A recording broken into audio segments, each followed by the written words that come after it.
Hello friends, welcome to Gargi classes. Date आज की 30 दिसंबर 2020। देख लेते हैं इंपॉर्टेंट आर्टिकल्स जो आज हम डिस्कस करेंगे इंडियन एक्सप्रेस के एडिटोरियल पेज और आइडिया पेज से। फर्स्ट आर्टिकल एडिटोरियल पेज पे अगर देखें तो दैट इज़ टुवर्ड्स जस्टिस। अभी एक फेक एनकाउंटर किया गया था आर्मी ऑफिसर्स के द्वारा, तो उनको ही एक्सेप्ट कर लिया गया है आर्मी स्टैब्लिशमेंट के द्वारा कि वाकई में ये एक फेक एनकाउंटर था। और उसके लिए उन पर्टिकुलर इंडिविजुअल्स को जिन्होंने इस फेक एनकाउंटर को अंजाम दिया उनको अकाउंटेबल ठहराया जाएगा। तो ये आर्टिकल देखेंगे, इसमें क्या पूरा इशू है और अभी तक क्या ये मुद्दे रहे हुए हैं जब आर्मी ने इनको डिक्लाइन किया है कि भाई ऐसा कुछ हुआ नहीं, या फिर एक्सेप्ट करने से ही मना कर दिया। ठीक है।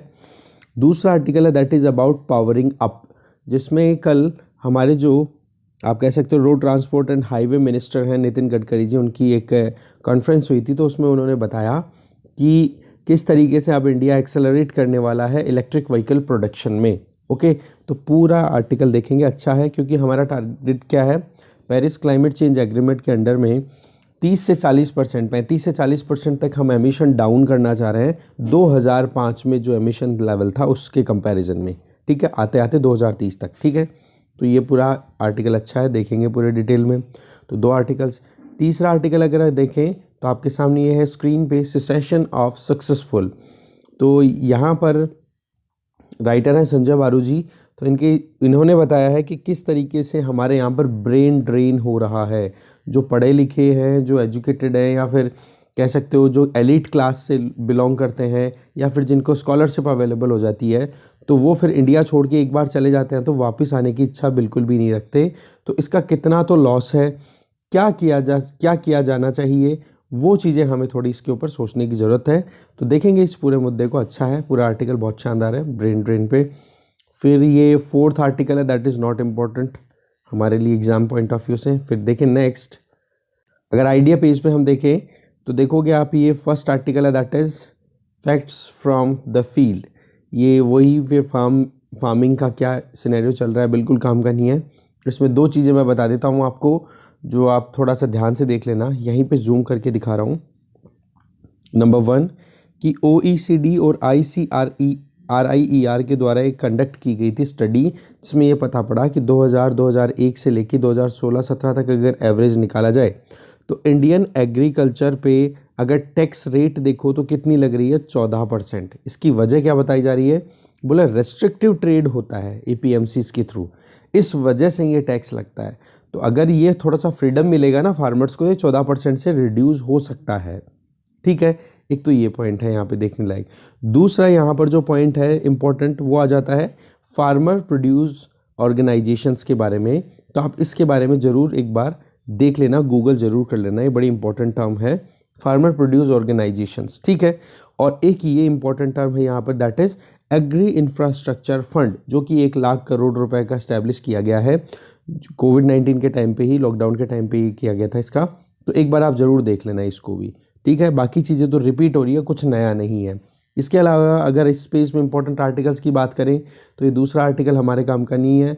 2020 को रिकैप किया जा रहा है, एक बार देखना चाहो तो आप देख सकते हो कि वर्ल्ड वॉर सेकंड के बाद में क्या पूरा सिनेरियो निकल के आ रहा है अभी करंटली, तो ब्रीफिंग हो जाएगी। बाकी हम बात करेंगे इस वाले आर्टिकल की, जो है डबल स्टैंडर्ड ऑन कन्वर्जन। जैसा कि अभी यूपी गवर्नमेंट को फॉलो करके कर्नाटका गवर्नमेंट या फिर जो बीजेपी रूल गवर्नमेंट्स हैं, स्टेट्स हैं, वहाँ पर एंटी कन्वर्जन लॉ लाया जा रहा है। ठीक है, तो उस पर एक बहुत से आर्टिकल्स हमने देख लिए, बट यहाँ पर एक अलग ही पर्सपेक्टिव निकाल के लाना है राइटर, जो हम जानेंगे और क्या किया जा सकता है। यहाँ पे एक सजेशन भी दे रहे हैं बढ़िया। ठीक है, तो चलिए देखते हैं पूरा डिटेल में एक आर्टिकल को।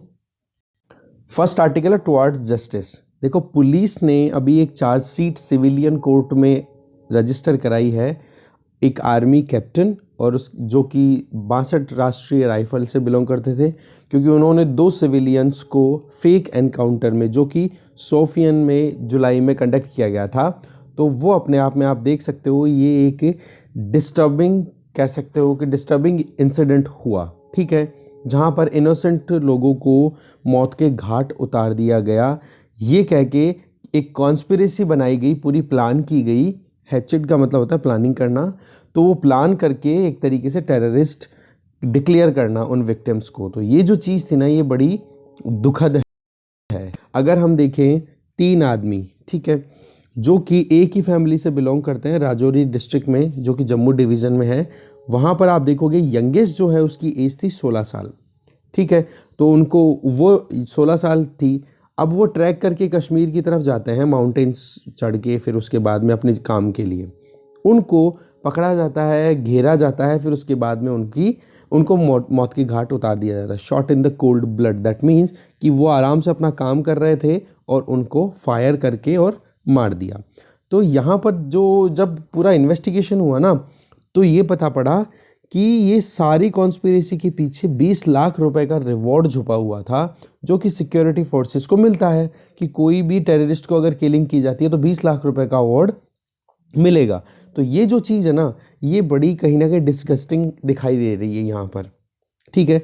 अब यहाँ पर आप देखोगे तो जो विक्टिम्स है ना, विक्टिम हो गए या पुलिस हो गई या सीआरपीएफ री-इन्फोर्समेंट है, उन्होंने वाकई में जो रियल में जो पूरा प्रॉब्लम है ना, इस पूरे घेरे को समझने की कोशिश की, इस पूरे कार्डन को पूरा, कि हाँ वाकई में कैसा काम किया गया था, किस तरीके से ये पूरा प्लान किया गया था एनकाउंटर साइट पे। तो ये जो इंसिडेंट है, ये कहीं ना कहीं डिस्ट्रेसिंग डिटेल को दिखाता है और एक इंट्रोस्पेक्शन की ज़रूरत है कि किस तरीके से जो आर्मी पर्सनल्स हैं, जो सोल्जर्स हैं, वो कहीं ना कहीं हर एक दिन अपने खुद को डिफेंड करने के लिए जो अफस्पा कानून लगा हुआ है वहाँ पर, armed forces special power act, ठीक है, उसके अंडर में खुद को प्रोटेक्ट करके और वहाँ के लोकल्स को कहीं ना कहीं हर्स करते हुए दिखाई दे रहे हैं। तो ये जो चीज़ है ना, इसको कहीं ना कहीं रिफॉर्म्स में लाने की ज़रूरत है। पर एक चीज़ बड़ी अच्छी यहाँ पर एडिटोरियल में, यहाँ पे इस आर्टिकल में बताया जा रहा है कि इस केस में आर्मी ने एक्सेप्ट किया है कि वाकई में एविडेंसेस जो हैं वो बिल्कुल क्लियर बोल रहे हैं कि गलत हुआ है ये जो कुछ भी हुआ है, ठीक है। तो इसके लिए आर्मी ने अपनी तरफ से प्रॉम्प्ट एक्शन भी लिए हैं। तो ये जो चीज़ है ना, बड़ी कमांडेबल है और ऐसा होना भी चाहिए। आर्मी ने जो प्रिलिमिनरी प्रोबिंग हुई थी, मतलब जो शुरुआती जांच हुई थी, तो उसके बेसिस पे पूरा देखा और एविडेंस की जो पूरी प्रोसीडिंग्स थी उनकी समरी को भी स्टडी किया, तो बाद में उनको समझ में आया कि वाकई में कोर्ट मार्शल करना ज़रूरी है। तो मिलिट्री की फाइंडिंग्स जो है वो, या फिर आप पुलिस की चार्जशीट को देखो तो लगभग सेम सा ही कुछ निकल के आ रहा है। तो ये जो चीज़ है ना, ये हमारे, आप कह सकते हो कि लॉ एनफोर्समेंट एजेंसीज़ की बात करो, या फिर आप कह सकते हो कि आर्मी की तरफ से ये जो एक कदम उठाया गया है, जहाँ पर सिटीजन्स के अगेंस्ट में अगर कोई एट्रोशियस बिहेवियर रख रहा है तो उसको कंटेन करने के लिए बड़ा अच्छा कदम माना जा सकता है, ठीक है। अगर प्रीवियसली हम देखें तो आर्मी ने मतलब बहुत सारे केसेस में तो माना ही नहीं, ना कोई टफ स्टैंड लिया है जो भी इस तरीके के एक्ट को करने वाले सोल्जर्स हुआ करते थे। 2018 में कोर्ट मार्शल की बात की गई 3 ऑफिसर्स की, ठीक है, जिनमें आप देखोगे एक तो मेजर, 2 कर्नल और 4 सोल्जर्स, ठीक है। इनको लाइफ सेंटेंस दे दिया गया फेक एनकाउंटर के लिए असम में। एक student leader, Assam student leader की मतलब उसको मार दिया गया था फरवरी 1994 में। तो ये कुछ रेयर इंस्टेंसेस थे जब आर्मी ने अपनी तरफ से एग्जीक्यूट किए, बट बहुत सारे ऐसे इंसिडेंसेस भी हैं जहां पर आर्मी ने रिफ्यूज़ किया है कुछ भी एक्शन लेने के लिए, इवन प्रोसिक्यूशन करने से भी मना कर दिया इन फेक एनकाउंटर्स का। जैसे कस्टोडियल किलिंग हो गई, या फिर रेप हो गया, या फिर फेक एनकाउंटर हो गया, इनके बारे में कोई इन्वेस्टिगेशन शुरुआत करने से पहले ही आर्मी ने मना किया। इसके लिए एग्जाम्पल यहाँ पर दे रहे हैं, एक तो पथरीबाल 2000 का एक केस है, एक गंदरबाल 2007 का केस है, एक मछली 2010 का केस है, ठीक है। इसमें क्या होता है, कोर्ट मार्शल कंडक्ट कर दिया जाता है और वो जो सेंटेंस्ड सोल्जर्स होते हैं जिनके अगेंस्ट में एक आर्मी ने अपनी तरफ से जो वर्डिक्ट दिए होते हैं, जिनका कोर्ट मार्शल किया होता है, वो पहुंच जाते हैं सिविल कोर्ट में और वहां से फिर वर्डिक्ट को ओवरटर्न करवा लेते हैं और फ्री हो जाते हैं। तो कहने का मतलब क्या हो गया कि अगर यहाँ पर पुलिस की चार्जशीट में और मिलिट्री की फाइंडिंग्स में अगर गैप होते ना, तो इन लूप होल्स का फ़ायदा उठाया जाता है उन अक्यूज के द्वारा। ओके, अब यहाँ पर क्या है, दोनों की चार्जशीट और ये सेम हो रही है, तो अब उनके पास में स्कोप बहुत कम बच जाता है। इसी तरीके से आप देखोगे जो अभी ये जो अमशीफोरा फेक एनकाउंटर केस है, ये पहली बार है कि आर्मी ने अपनी तरफ से एक्नॉलेज किया है कि प्रिलिमिनरी स्टेज पे ही कि वाकई में अफस्पा का जो जितना भी यूज़ होना चाहिए उससे ज़्यादा एक्सेस में यूज़ हो रहा है, क्योंकि आर्मी ने अपनी तरफ से 1990 में कह दिया था कि पावर जो वेस्टेड है, मतलब इसमें अफवाह में होता क्या है कि जहाँ पर भी आर्मी पर्सनल्स पोस्टेड हैं वो अगर किसी को एनकाउंटर कर दे या कुछ भी कर दे, उनको केवल शक के दायरे में लेकर भी, तो उस टाइम पर उनको आर्मी पर्सनल्स को प्रोटेक्शन देता है ये अफवाह। तो इसका मिसयूज़ होना ना हो, इसके लिए भी बहुत सारा काम, बहुत सारी डिक्लेरेशन आर्मी ने दे रखी है। रही सही में डूज एंड डोंट्स भी डिक्लेयर किए हुए हैं। जो चीफ ऑफ आर्मी स्टाफ है COAS, उन्होंने सुप्रीम कोर्ट की तरफ से जो कुछ भी डिक्लेरेशन दिया हुआ है उसके लिए भी कहीं ना कहीं अपनी तरफ से काम गाइडलाइंस दी हुई है। तो ये एक वेलकमिंग साइन है अगर आर्मी इस तरीके से काम करती है। तो आगे जस्टिस को अगर हमें इंश्योर करना है तो इसी तरीके से काम करने की ज़रूरत है, जो अभी आर्मी ने अपनी तरफ से स्टांस दिखाया है। ठीक है, नेक्स्ट आर्टिकल देखते हैं। नेक्स्ट आर्टिकल है पावरिंग अप। देखो इलेक्ट्रिक व्हीकल मार्केट देखें इंडिया का, तो अब धीरे धीरे एक ट्रैक पे आता हुआ दिखाई दे रहा है, और कंपनियां हैं वो भी अब लगातार मैन्युफैक्चरिंग शुरू भी कर चुकी है, जैसे यूपी में इलेक्ट्रिक स्कूटर और बाइक का प्रोडक्शन होना। ठीक है, तो अभी ये कुछ हो रहा है, तो उसमें एक इम्पॉर्टेंट चीज़ होती है रिसर्च एंड डेवलपमेंट, तो वो भी बड़ा अच्छे से काम हो रहा है। और अभी हमारे पास में प्रॉब्लम रहती है लिथियम आयन बैटरीज़ की, तो उसके लिए भी अब ऑल्टरनेटिव के लिए काम कर रहे हैं, क्योंकि लिथियम हम ज़्यादा कहाँ से इंपोर्ट कर रहे हैं, लिथियम आयन बैटरीज चाइना से। तो ये एक अब ऑल्टरनेटिव जब निकल जाता है तो इसमें क्या होता है, चाइना पे डिपेंडेंस अपने आप कम हो जाती है। दूसरा, टेस्ला जैसी बड़ी कंपनियां जो कि अब इंडिया में 2021 में लॉन्च हो जाएंगी, तो ये आप कह सकते हो कि कितना मार्केट अट्रैक्टिव है इंडिया का इलेक्ट्रिक व्हीकल्स जाइंट्स के लिए। इसके हिसाब से अगर टाइम जैसे जैसे बीतेगा तो धीरे धीरे रिसर्च भी और बढ़ेगी, और धीरे धीरे जो मैन्युफैक्चरिंग कंपनीज़ हैं इलेक्ट्रिक कार्स की, जैसे इलेक्ट्रिक व्हीकल्स की, चाहे कार हो, बाइक हो, ट्रैक्टर हो, कुछ भी हो, तो उनके लिए भी कहीं ना कहीं एक अट्रैक्टिव स्पॉट बनता हुआ दिखाई दे रहा है। ये बात किसने कही, नितिन गडकरी जी ने, ministry of road transport and highway ने ये बात हुई। तो ये अपने आप में एक वेलकमिंग स्टेप है, और लॉन्ग टर्म में अगर हम देखें तो वाकई में एक इलेक्ट्रिक व्हीकल मार्केट के सेगमेंट में इंडिया एक उभरता सितारा हम कंसिडर कर सकते हैं। ठीक है, इस फेवर में अगर देखें तो देखो शिफ्ट जो है ना, जिसमें हम इलेक्ट्रिक व्हीकल की तरफ जा रहे हैं, तो आप देखोगे तो सबसे बड़ा पॉइंट आता है पोल्यूशन का, क्योंकि अभी जो कन्वेंशनल व्हीकल्स आप यूज़ करते हो या फिर जो भी देखते हैं हम आसपास में, डीजल, पेट्रोल, कोल बेस्ड जो भी इंडस्ट्रीज चल रही हैं, तो उसकी वजह से क्या होता है, पोल्यूशन बड़ा ज़्यादा होता है। एनर्जी सिक्योरिटी भी इंडिया की कहीं ना कहीं हमेशा स्टेक्स पे लगी रहती है। कहीं अगर गल्फ वॉर हो रहा है, कभी USA सैंक्शन लगा रहा है ईरान पे, तो हम क्रूड ऑयल भी है वो इंपोर्ट नहीं कर पाते। तो एनर्जी सिक्योरिटी और पॉल्यूशन चैलेंज, दोनों चीज़ों के लिए इलेक्ट्रिक व्हीकल्स को प्रमोट करना हमारे लिए बड़ा ज़रूरी है।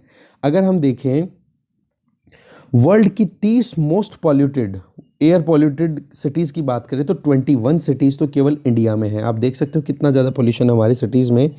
ये बात आप कह सकते हो कि जो IQ air visuals 2019 world air quality report के बेसिस पे, ये डेटा इंपॉर्टेंट आप लिख लो कि वर्ल्ड की 30 में से 21 सिटीज़ इंडिया में है मोस्ट एयर पॉल्यूटेड सिटीज़ की अगर बात की जाए।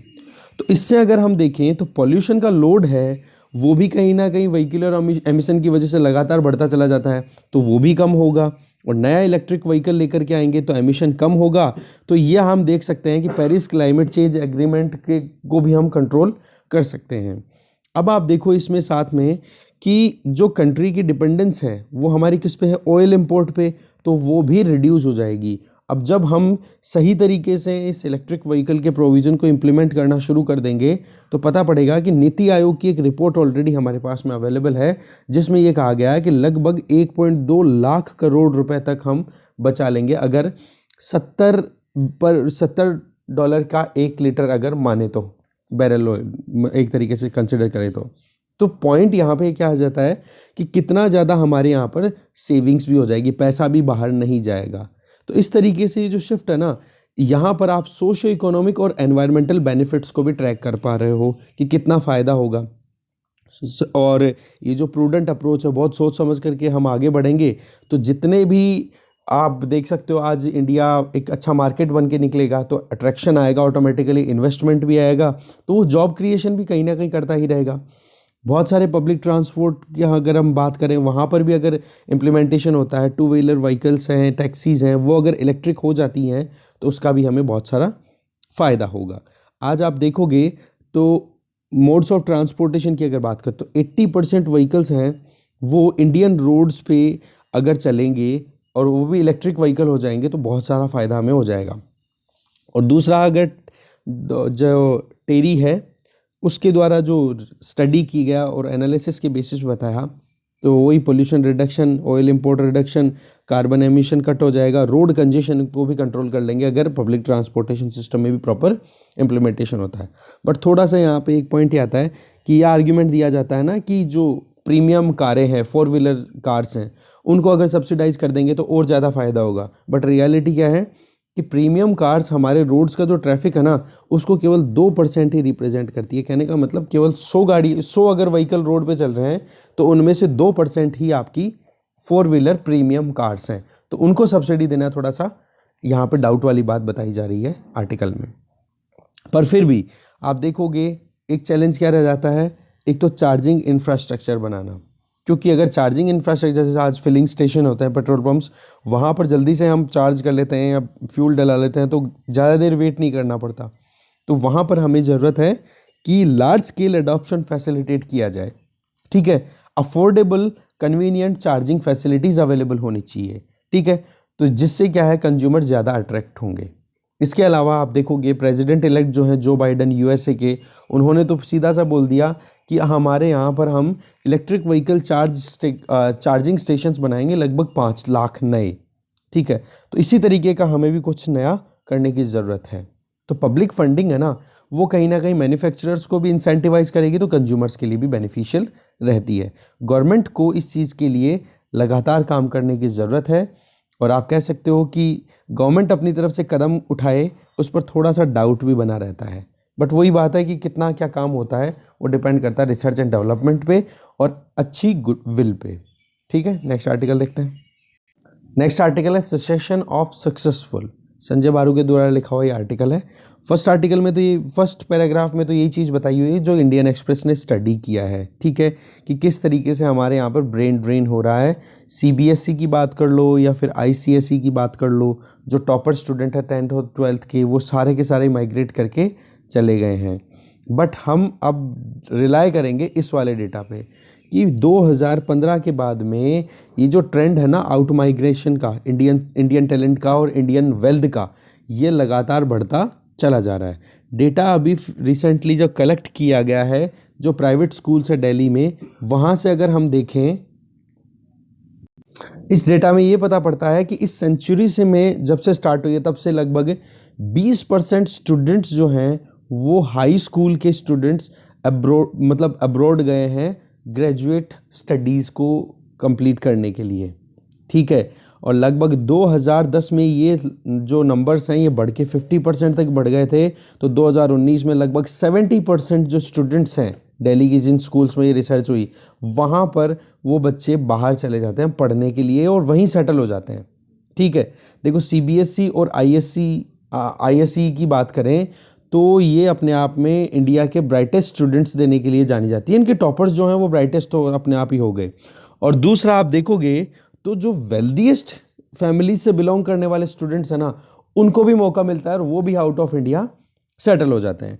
तो ये जो चीज़ है ना ये बड़ी कंसर्निंग है। दूसरा यहाँ पर बता रहे हैं कि जो सीबीएसई और आईएससी के स्टूडेंट है ना वो अब लगातार एस्पिरेशन रखते हैं कि हाँ हम बाहर जाएं और इसके लिए उनको क्या बोला जा रहा है यहाँ पर इंटरनेशनल बैकलॉरिएट, ठीक है। इंटरनेशनल बैकलॉरिएट इनको बोला गया क्योंकि अब ये बच्चे जो हैं वो कहीं ना कहीं बाहर जाने के लिए ही उत्सुक रहते हैं और इसके लिए वो अपनी खुद की कुछ प्रीमियम स्कूल्स हैं वहाँ पर स्टडी इनको करवाई जाती है। और आप देखोगे फीस कितनी दे रहे हैं, मंथली 75,000 से 1.5 लाख रुपए तक मंथली पे कर रहे हैं और उसकी तैयारी करते हैं, फिर बाद में आउट ऑफ इंडिया निकल जाते हैं तो आप हायर एजुकेशन के लिए। तो वर्ल्ड स्कूल के नाम से ये चल रही हैं, लगभग 176 अभी तक हो चुकी हैं। 1980 से लेके अभी तक अगर देखें इंडिया में तो ये 176 तक नंबर हो चुके हैं। और आप देखोगे ये केवल IB सर्टिफिकेट्स प्रोवाइड करते हैं इनको, और ये फिर बच्चे फिर बाहर निकल जाते हैं। तो यहाँ पर पैसे का रोल देखो। दूसरा, अगर कोई बच्चा इंटेलिजेंट है तो वो फिर और एग्ज़ाम दे करके या फिर गवर्नमेंट से स्कॉलरशिप लेकर के बाहर निकल जाता है। तो ये जो चीज़ें हैं ना, ये बड़ी कंसर्निंग है ब्रेन ड्रेन के पॉइंट ऑफ व्यू से। अगर हम देखें तो लार्जेस्ट जो डेस्टिनेशन है, जो हमारे यहाँ के जो स्टूडेंट्स यहाँ से तो एमिग्रेट करते हैं और वहाँ पर जाके इमिग्रेंट बन जाते हैं, तो USA सबसे बड़ा है। इसके अलावा आप देखोगे Britain, Canada, Australia, New Zealand, Singapore यहाँ पर होता है, और दुबई। और इसके अलावा आप देखोगे इंडियन स्टूडेंट्स के लिए दूसरे जो डेस्टिनेशंस हैं, जिनमें China, Russia, Taiwan, France, Germany, Kazakhstan, Kyrgyzstan, Philippines, Malaysia, यहाँ पर भी जाकर वो अपनी स्टडीज़ को कंप्लीट करके आ रहे हैं। अब इसका कॉन्सिक्वेंस क्या है जी? कॉन्सिक्वेंस ये है कि ब्राइट और वेल्दी स्टूडेंट हमारे यहाँ से बाहर चले जाते हैं हायर एजुकेशन के नाम पे, और जब बच्चे बाहर जाते हैं तो हमारे यहाँ से रेमिटेंस का भी आउटवर्ड फ्लो होता है, यहाँ से हमारा पैसा भी बाहर निकलता है। रिजर्व बैंक की जो लिबरलाइज्ड रेमिटेंस स्कीम है LRS, ठीक है, जिसमें स्टडी अब्रोड के लिए प्रमोशन करते हैं, तो केवल पॉइंट ऑफ व्यू से देखिए कि जो बच्चे हमारे यहाँ से बाहर पढ़ने के लिए जा रहे हैं उन पर जो खर्चा 2016-17 में $1.54 बिलियन का हुआ करता था, वो बढ़कर के 2019-20 में कितना हो गया है? लगभग $5 बिलियन का। आप देख सकते हो कितना बड़ा फिगर है। और ओवरऑल अगर हम देखें total outward remittance LRS scheme के अंडर में, तो वो 2014-15 में केवल $1.3 बिलियन का हुआ करता था, वो बढ़कर के $18.75 बिलियन का हो गया है। वैसे एक चीज़ बता देता हूँ मैं थोड़ा सा हटके, देखो लेन देन तो ट्रांजैक्शनल पॉइंट तो ये बनते रहने चाहिए, बट पॉइंट ये है कि ब्रेन ड्रेन का क्या किया जाए, वो एक अपने आप में बड़ा कंसर्न है। क्योंकि हमारे यहाँ पर जो अभी जो रिसर्च हो रही है ना इंडियन एक्सप्रेस के द्वारा, इसमें एक ही चीज़ बार बार आ रही है कि यहाँ पर फैसिलिटेशन नहीं है, या फिर रिसर्च जब करते हैं तो इतना कोई एनवायरनमेंट नहीं मिलता है। रिजर्वेशन का पॉइंट यहाँ पे डाला जा रहा है कि एक कंपटीशन रही। सही में आप दिल्ली यूनिवर्सिटी की बात करो, दिल्ली यूनिवर्सिटी में एडमिशन के लिए 100% कट ऑफ जा रही है, तो वो चीज़ें कहीं ना कहीं डिस्करेजिंग हो जाती है, ठीक है ना। साथ में आप देखो ये कोई फ्लाइट फाइनेंशियल कैपिटल का ही नहीं है, ह्यूमन कैपिटल भी कितना जा रहा है। ह्यूमन कैपिटल का मतलब क्या हो गया कि आपने एक ह्यूमन बीइंग को जो भी तैयारी करवा दी, जो भी इसको स्किल प्रोवाइड की, उसके हेल्थ एजुकेशन इसमें इन्वेस्ट किया, वो तैयार इंडिया में हो रहा है, और जाकर के प्रोडक्टिविटी किसके लिए काम में आ रही है? वो जो डेस्टिनेशन कंट्री है वहाँ के लिए। इंडिया के लिए अभी ज़्यादा मन में नहीं है। और जो माइनॉरिटी स्टूडेंट्स हैं ना, 18 साल से कम के बच्चे हैं, वो जो चले गए हैं, उनके दिमाग में इंडिया के लिए बिल्कुल भी नहीं है। जो मदरलैंड वाला जो होता है ना, मातृभूमि, उसके लिए ज़्यादा कोई फील नहीं है, राइटर यहाँ पे बोल रहे हैं। अब इंडिया में अगर हम देखें तो वेल्दी लोग तो क्या होते हैं, बाहर निकलते हैं, ओवरसीज निकल जाते हैं स्कूलिंग के लिए या कॉलेज एजुकेशन के लिए। इवन यहाँ पर राइटर थोड़ा सा तंज खस रहे हैं कि जो मोतीलाल नेहरू जी थे, उन्होंने भी अपने बेटे जवाहरलाल नेहरू को हैरो स्कूल इन ब्रिटेन में भेजा था। चलो उस टाइम पे तो क्या थी कि हाँ ब्रिटिश राज चल रहा था, तो यूनाइटेड किंगडम में एजुकेशन लेने के लिए जो एलिट क्लास थी वो वहीं पे जाया करती थी, ठीक है। तो आज इंडिपेंडेंस के भी 70 साल से भी ज़्यादा टाइम हो चुका है, फिर भी ओवरसीज एजुकेशन ही कहीं ना कहीं अट्रैक्शन बनी हुई है। तो हमारे यहाँ से आप देखोगे स्टूडेंट्स लगातार निकलते चले जा रहे हैं। एक तो देखो होता क्या है कि जो टॉपर्स निकल रहे हैं ना CBSE या फिर ISC के, वो क्या है, ओवरसीज जाने वाले, वो नॉन मेट्रोपॉलिटन बैकग्राउंड से आने लग गए हैं आजकल। ऐसा नहीं कि मेट्रो सिटीज़ के स्टूडेंट्स ही बाहर जा रहे हैं, नहीं, नॉन मेट्रोपॉलिटन। आपके भी आसपास में देखा करो, एक दो स्टूडेंट निकल। मैं बताता हूँ, मेरे गाँव का एक स्टूडेंट चाइना में पढ़ रहा है, मैं तो इतना बता सकता हूँ आपको, वहाँ से MBBS परस्यू कर रहा है। तो आप समझ सकते हो कि नॉन मेट्रोपॉलिटन बैकग्राउंड के लोग भी बाहर निकल रहे हैं। तो इस चक्कर से यहाँ पे हमें दो चीज़ें देखने को मिल रही है। एक तो ये कि ये जो चिल्ड्रन हैं जो कि मॉडेस्ट सोशियो इकोनॉमिक बैकग्राउंड से बिलोंग करते हैं, बट उनका एकेडमिक अगर क्रेडेंशियल्स को देखो तो वो बहुत ही ज़्यादा एक्सेलेंट होता है, तो वो एजुकेशन अपॉर्चुनिटीज़ को सीख करते हुए बाहर निकल जाते हैं। तो एक तो होगी वेल्दी फैमिली, और एक हो गए कौन से, ये एजुकेशन अपॉर्चुनिटी को पूरा करने वाले जो एक्सेलेंट लोग हैं, ठीक है। तो पढ़ने निकले वाले और पैसे वाले दोनों बाहर निकल रहे हैं, तो इंडिया के लिए काम कौन करेगा जी, ठीक है। अब सवाल ये आ जाता है, तो इस तरीके से हम दो तरीके की इंडिया देख सकते हैं, एक तो एस्पिरेशनल, एक सक्सेशन ऑफ सक्सेसफुल, ठीक है, क्योंकि एस्पिरेशनल तो कौन हो गए जी, ये सारे जो एक्सेलेंट एकेडमिक क्रेडेंशियल वाले स्टूडेंट्स हैं, और जो वेल्दी फैमिली बैकग्राउंड से बिलोंग करते हैं वो लोग हो गए जो सक्सेसफुल यहाँ पे हुए हैं, अब वो सिसेशन कर रहे हैं, मतलब इंडिया से अपने आप को दूर कर रहे हैं।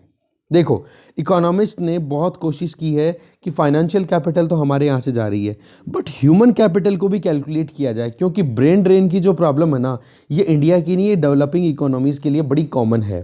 तो इसके लिए यहाँ पर जगदीश भगवती करके एक इकोनॉमिस्ट का नाम ले रहे हैं, जो कि इकोनॉमिस्ट भी है, ट्रेड इकोनॉमिस्ट पर्टिकुलर बात की जाए तो वो है। तो उन्होंने 1970 में ही अपनी तरफ से एक सजेशन दिया था कि भाई ब्रेन ड्रेन टैक्स अप्लाई करना शुरू कर दो, जबकि उस टाइम पे 1970 में बहुत ही कम लोग हमारे यहाँ से बाहर जाया करते थे, बट कोई किसी भी पॉलिटिकल पार्टी ने आज तक हिम्मत नहीं की कि इस तरीके का टैक्स लगाया जाए। नहीं तो वही बात है, वेल्दी लोग हैं वो नाराज़ हो जाएंगे इनसे, ठीक है। तो इस चीज़ को एक्सेप्ट ना करना, और उसकी वजह से आज देखो कितना ज़्यादा परेशानियां हो रही हैं कि हमारा जो टैलेंट है, यहाँ पर जो पैसा गेन किया है उससे जाकर के वो बाहर निकल रहे हैं।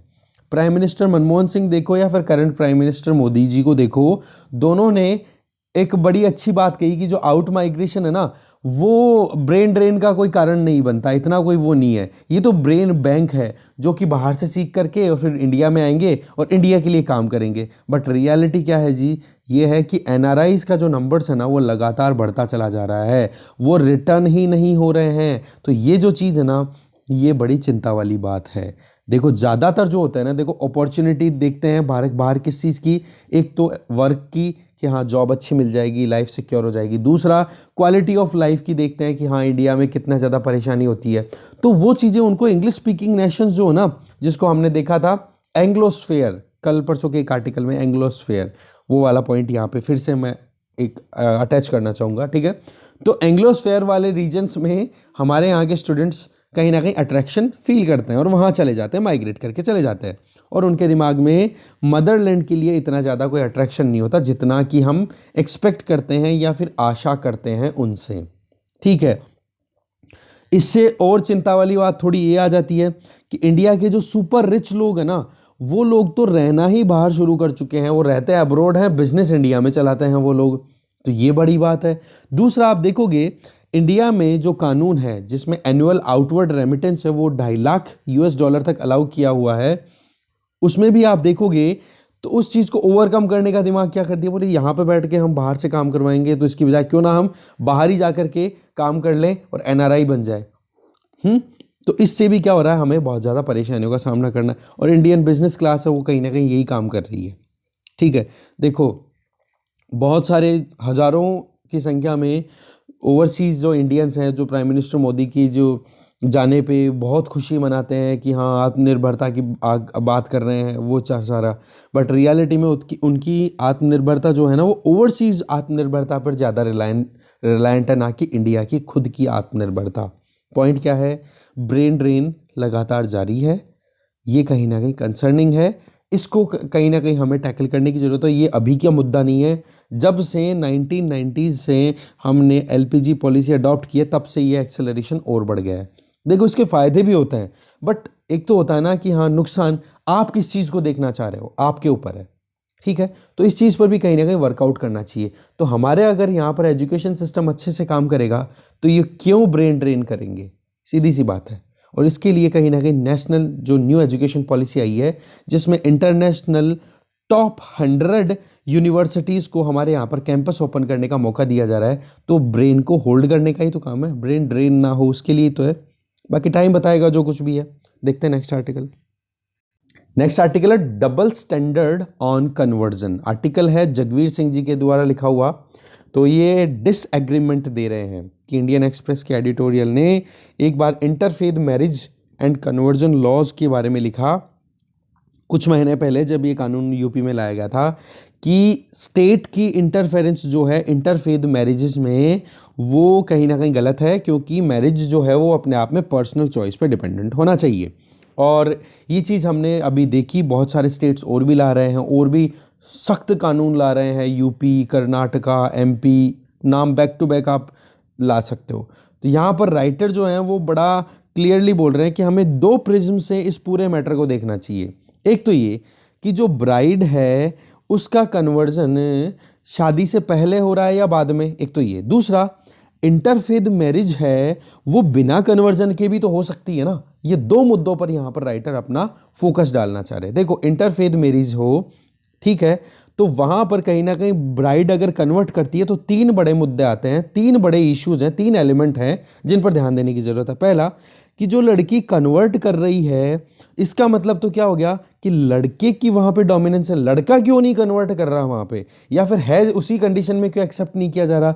तो ये तो वही चीज आ गई पेट्रियार्की, और जिसको कहीं ना कहीं फेमिनिस्ट जो हैं वो लगातार ऑब्जेक्ट कर रहे हैं। तो इस चीज़ को एड्रेस क्यों नहीं किया जा रहा कि भाई यहाँ पर डोमिनेंस, या फिर आप कह सकते हो जो मेन बात है वो लड़के के हिसाब से लड़की को माननी पड़ रही है। एक तो ये। दूसरा पॉइंट यहाँ पे एलिमेंट है वो ये कि एक बंदा, इंडिविजुअल, एक मेल, वो अपने काउंटर पार्ट के साथ में रह रहा है तो उसको थोड़ी सी भी कंफर्टेबल, मतलब वो बिल्कुल कंफर्टेबल है कि हाँ एक दूसरे रिलीजन की, या आप कह सकते हो कि जो कन्वर्टेड लेडी है उसके साथ में उसको लाइफ स्पेंड करनी पड़ रही है, तो क्या उसका वो डिस्कम्फर्ट का कारण नहीं बनेगा।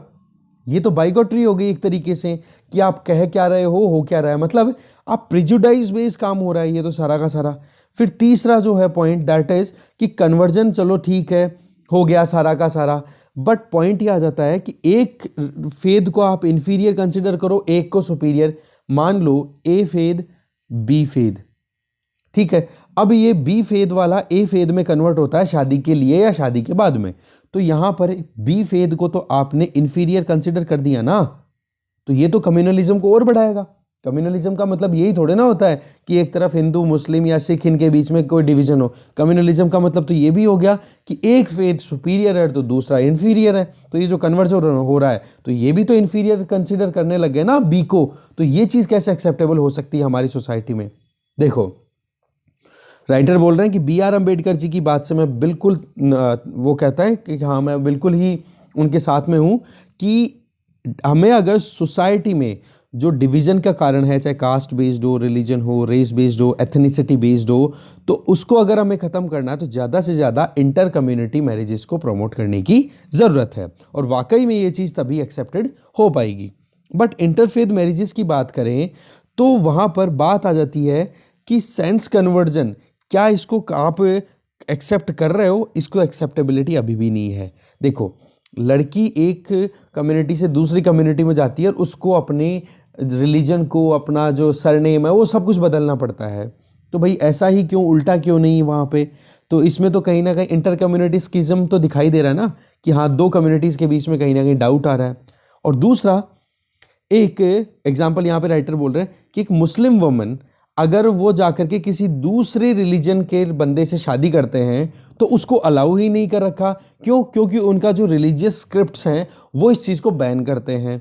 तो एक तरफ तो आप मुस्लिम वुमन की जो खुद की विल है, खुद की इच्छा है, उसको ख़त्म कर रहे हो, और दूसरी तरफ मुस्लिम, और दूसरी तरफ अगर अंबेडकर जी की बात को हम अगर इस चीज़ को अपहेल्ड करें तो उस केस में क्या हो जाएगा, interfaith community, that means Muslims तो अपनी तरफ से यहाँ पे अलाउ करेंगे नहीं क्योंकि इनके पास यहाँ पे स्क्रिप्ट में लिखा हुआ है, और दूसरी तरफ अगर मुस्लिम इंटरफेथ शादी करेंगे तो इसका मतलब लड़की दूसरी कम्युनिटी की आएगी और फिर उसको रिलीजन कन्वर्ट करना पड़ेगा। तो भाई ये जो चीज़ है ना, ये तो कहीं ना कहीं बड़ी चिंता वाली बात है। ये कहीं ना कहीं आप कह सकते हो, इसको राइटर बोल रहे हैं कि ये एक इंजेन्युअस है, ठीक है, कहने का मतलब ये कपट है, डिसऑनेस्ट है, ठीक है। तो इस चीज़ को कहीं ना कहीं करेक्ट करने की ज़रूरत है। यहाँ पे एग्जांपल मुस्लिम्स का दिया, किसी भी कम्युनिटी के लिए हो सकता है, कोई बड़ी चीज़ नहीं है। बट पॉइंट यहाँ पे जो बताना चाह रहा है राइटर वो ये कि एक लड़की की, जो मुस्लिम गर्ल है, उसकी खुद की एजेंसी भी तो है ना कि वो भी अपनी ऑटोनॉमी को एक्सरसाइज कर सके, तो उसको क्यों नहीं अलाउ किया जाता, ठीक है। तो इस इशू को कैसे डील किया जा सकता है, तो राइटर बोल रहे हैं ज़रूरत है कि कन्वर्जन को रेगुलेट करने का एक कानून आए जिसमें एक पर्सन अगर राजी राजी अपने रिलीजन से दूसरे रिलीजन में जाना चाहे तो देखो उसको उस फ्रीडम को एक्सप्लोर करना है, उसको यूटिलाइज करना, उसको वेलकम करना चाहिए। उसको ऐसा नहीं कि हाँ, क्योंकि उसका वो फंडामेंटल राइट है आर्टिकल 25 में, वो चाहे वो, पर वो खुशी खुशी करे। बट इससे जस्ट अब दूसरा ऑपोजिट देखें, अगर कन्वर्जन इस तरीके से हो रहा है कि मान लो शादी है, फॉर एग्जांपल मैरिज है, उसके 2 साल पहले और शादी के 2 साल बाद में अगर कन्वर्जन हो रहा है तो उस शादी को वॉइड डिक्लेयर कर दो, बोला ऐसा कानून लेकर के आओ, ठीक है। इससे क्या होगा कि एक तो रिलीजियस जो एक्सेप्टेबिलिटी है वो बन पाएगी, दूसरी क्या चीज़ हो जाएगी, जो लड़की है, जो फीमेल काउंटर पार्ट है, तो उसको कहीं ना कहीं अपनी खुद के एक स्लाइटली, एक होती है ना स्लाइट लैंडिंग होनी चाहिए, वो कहीं ना कहीं होनी चाहिए। चाहे वो फिर कोई से भी रिलीजन से कोई से रिलीजन में कन्वर्ट हो, कोई फर्क नहीं पड़ता। ध्यान देने वाली बात क्या आ रही है यहाँ पे कि शादी, ये एक इनोवेटिव सोल्यूशन यहाँ पे दे रहे, क्योंकि ये खुद वकील है एक, ठीक है, कि शादी से 2 साल पहले और 2 साल बाद में अगर कन्वर्जन होता है ना, तो उस शादी को आप वॉइड डिक्लेयर करो, अगर वाकई में आपको इंटरफेथ या इंटरफेथ मैरिजेस को या फिर इस तरीके से कन्वर्जन को आपको रोकना है तो, ठीक है। आज के टाइम पे हम देखें, रिलीजन जो है रियलिटी में, रियल सेंस में आप देखो ना, तो सोशियो पॉलिटिकल इकोनॉमिक स्पेयर्स में इतना ज़्यादा इंपॉर्टेंट रोल प्ले नहीं करता, बस केवल स्पिरिचुअल एस्पेक्ट इसका अपहेल्ड होना चाहिए, ठीक है। आज आप देखोगे मैरिटल यूनियन की अगर बात करें तो वाकई में रिलीजन का इतना रोल नहीं होना चाहिए। सभी कम्युनिटीज़ को अपने बच्चों को एक सेंस देने की ज़रूरत है कि भाई आप अपनी सोसाइटी में किस तरीके से आप सर्वाइव कर सकते हो, फेलो सिटीजन्स को कैसे इज्जत करो, चाहे वो कोई सी कास्ट के हो, कोई से फेद के हो, कोई से रिलीजन के हो, उससे कोई डिफरेंस नहीं आना चाहिए। आज आप देखो कि जो वुमेन फोक एजेंसी है, उनको कहीं ना कहीं लगातार परेशानियों का सामना करना पड़ रहा है। जैसा कि हमने यहाँ पे एक कम्युनिटी की बात की, बाकी घरों में भी आप देखा करो कि लास्ट में खाना खाकर भी वुमेन खुश है, तो वो चीज़ नहीं चलनी चाहिए, ठीक है। तो इसी चीज़ के लिए बता रहे हैं कि एक ऑनेस्ट कम्युनिटी डायलॉग अगर होगा ना, इंटर कम्युनिटी डायलॉग, कि सारे कम्युनिटी के लोग एक साथ बैठ करके फिर डिसाइड करें, तब जा करके कुछ चमत्कार हो सकते हैं। बाकी तो ये जो चल रहा है वो चलेगा ही। तो इस तरीके से डिस्कशन यही खत्म है। Thank you very much.